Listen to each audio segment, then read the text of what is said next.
大家好，这期视频呢，我来讲一下，在美国的50个州中呢，大约有15个州，它不需要州一级的 HVAC 的执照，就是2026年无需州级的 HVAC 营业执照的州，一共有15个，也就是在这15个州中呢。它没有州一级的 HVAC 执照，但是呢，他们有那个 city 或者是 county， 就是有城市或者县一级的，他们有自己各个城市或者是各个县的他们的执照。但所有的这些 HVAC， 你只要拿这个执照，必须要有 EPA 608 certification， 这个我们前面已经知道，因为它是联邦的。所以呢，你必须要有环保局的 EPA 608证书。这15个州呢，虽然是在州一级没有，然后呢，有一些在 city 或者县一级的话，它还是有的，只是呢要求可能会低一些。所以呢，我就把下面的这15个州都稍微来讲一下。这15个州是Colorado, Illinois, Indiana, Kansas, Maine, Minnesota, Missouri, Montana, Nebraska, New Hampshire, New York, Pennsylvania, South Dakota, Vermont 和 Wyoming。那我们现在每一个都要挨着说一下哦。这个的话，就是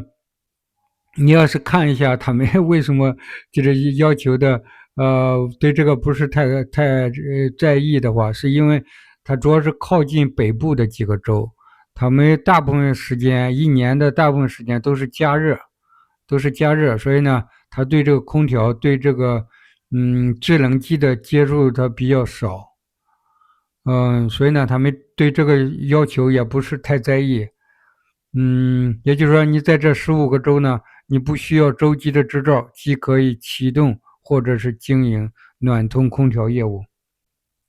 OK， 我们现在一个一个来说 ，Colorado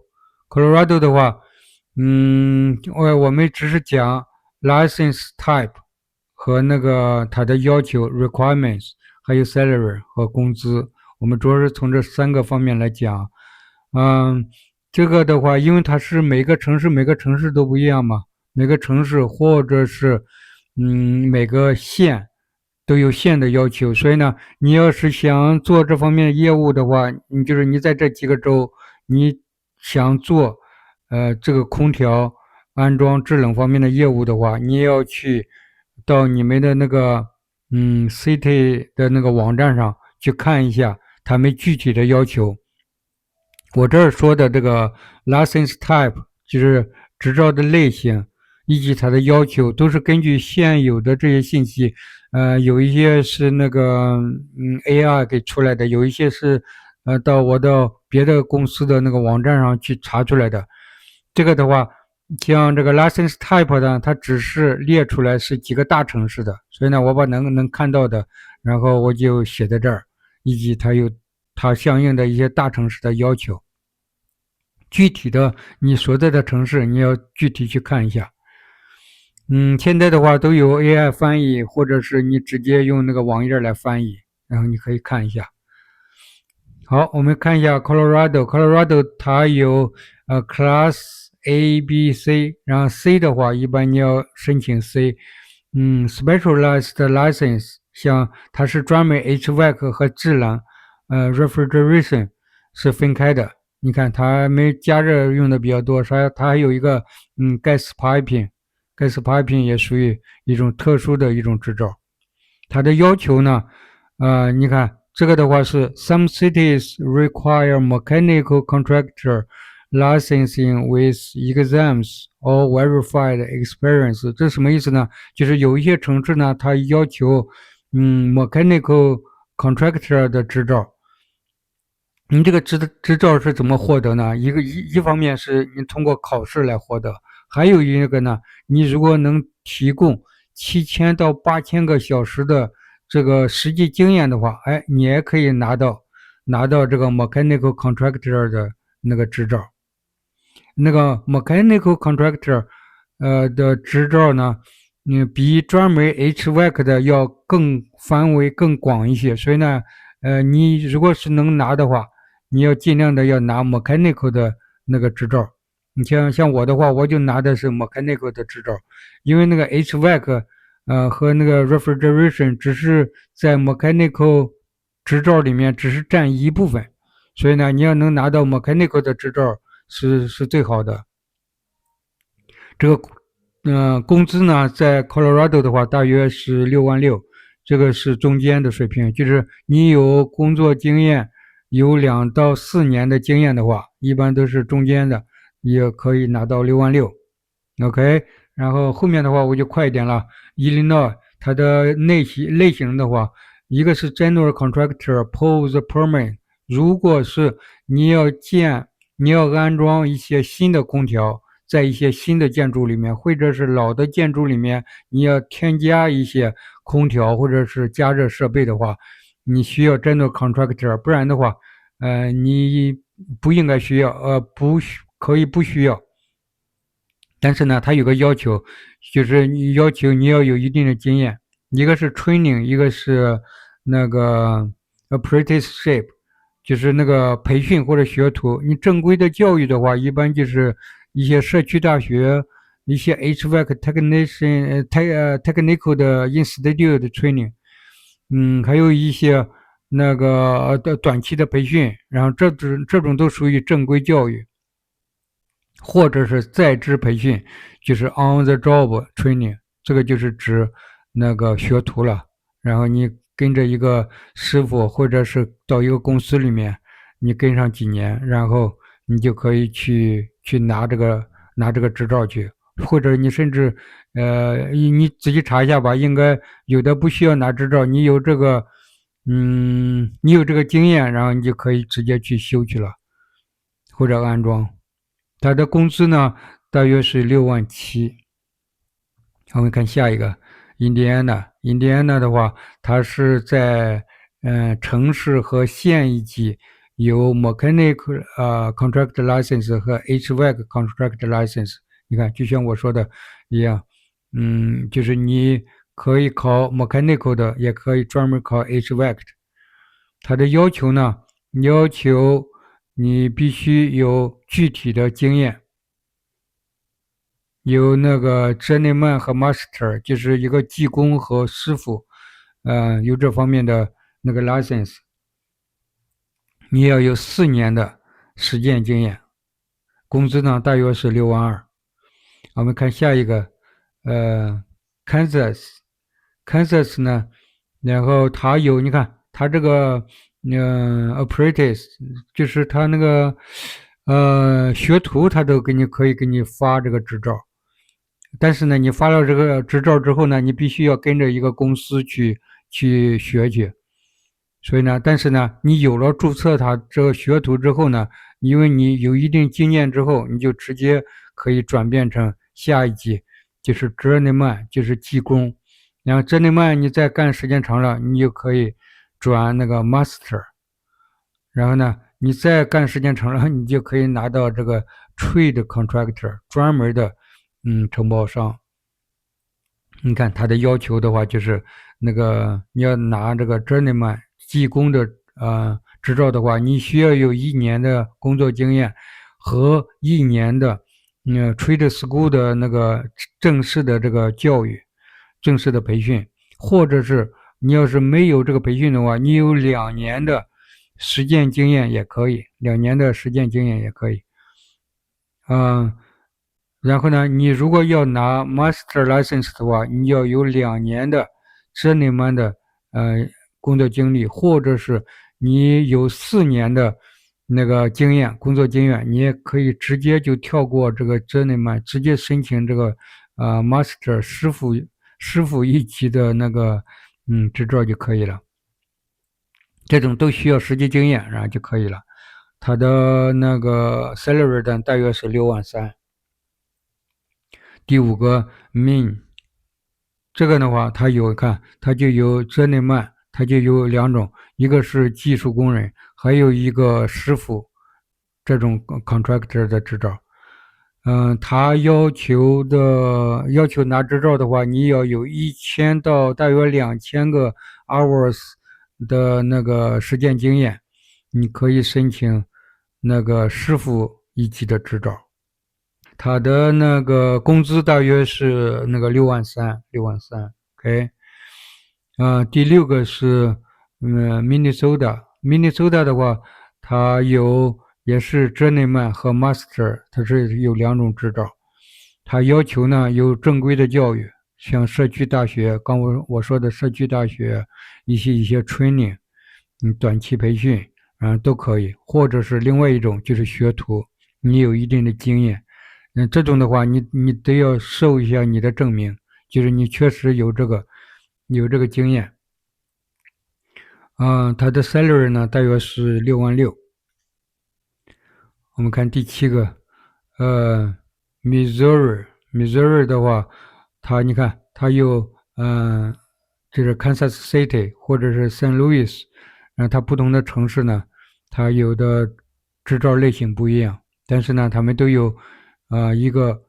要求，就是和前面的一样，就是正常的 education， 它是2年的 community college 或者是technical college， 就是技校或者是社区大学，或者是6到9个月的那个 trade school 的一些培训，还有就是学徒，就是正规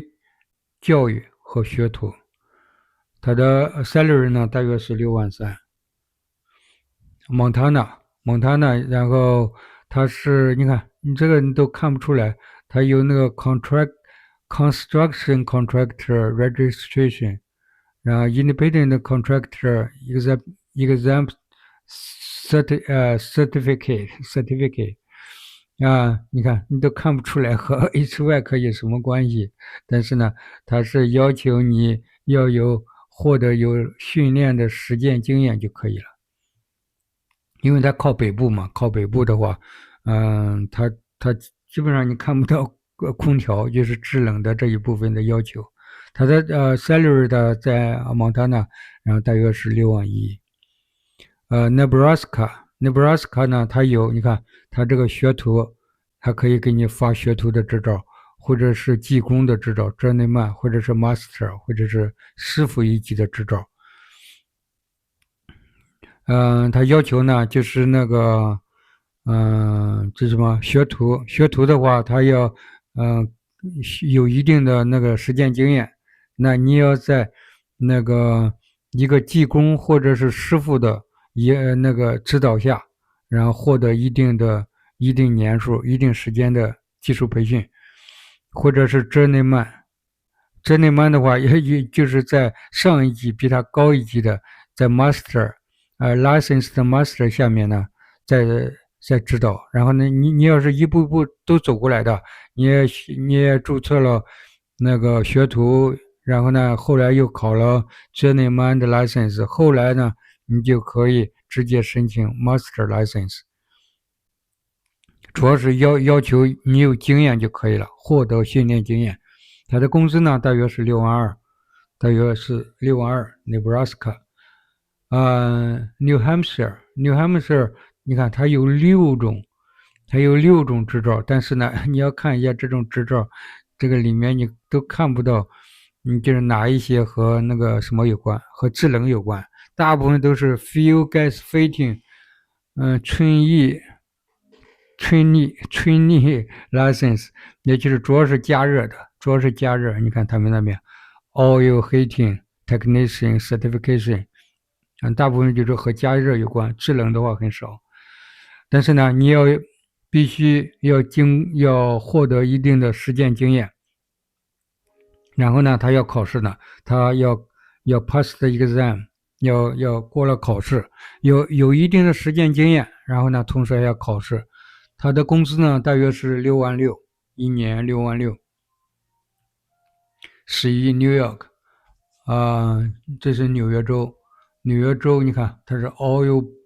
burner， equipment installer，然后这种的话都是和加热有关。但是呢，它下面有一个 refrigeration operating engineer certificate of qualification，然后呢，这个的话我专门查了一下它的，就是这个要求的话是指下面这个 refrigeration，它要求的很少，你看200个小时的 training course，就是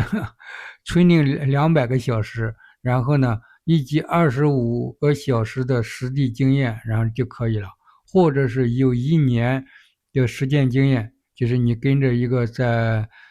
一个大的 building 里面，也就是在跟着别的公司干的话，然后呢，然后你有这个经验，有1年的经验，然后你就可以去申请上面的执照去。他的工资呢，大约是6.9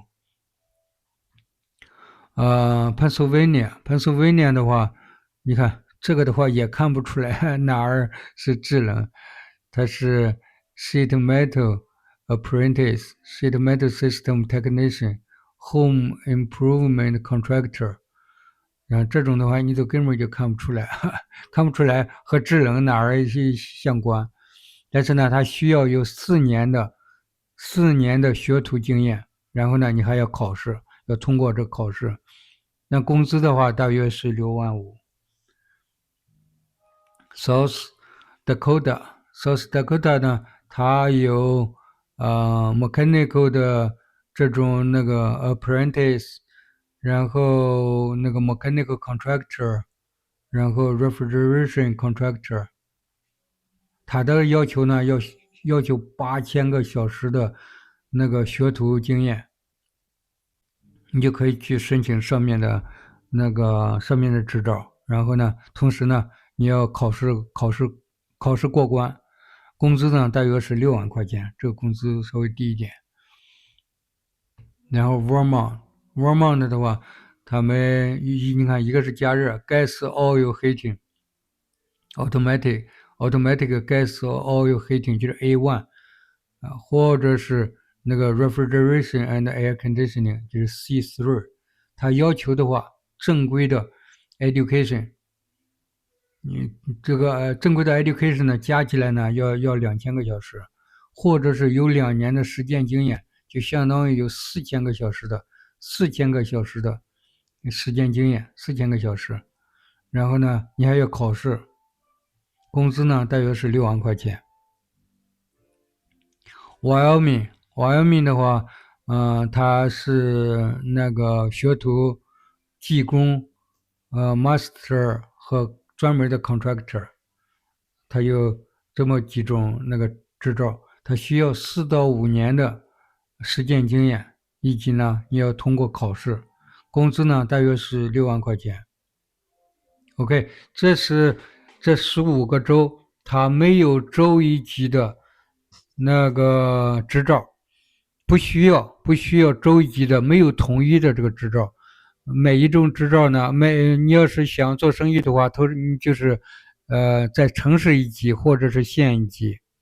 你有一些呢，只是有一些实践经验，然后你就可以直接去申请去。有一些呢，实践经验加那个考试，所以呢，你要具体的你要查一下你们州的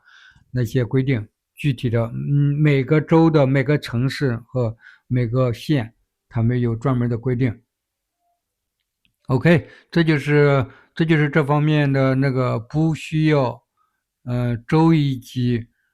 HVAC 执照的这15个州。希望大家能得到一些知识。如果有感兴趣的话，你可以去查一下你所在的当地的城市或者是当地的 county，他们的具体的 HVAC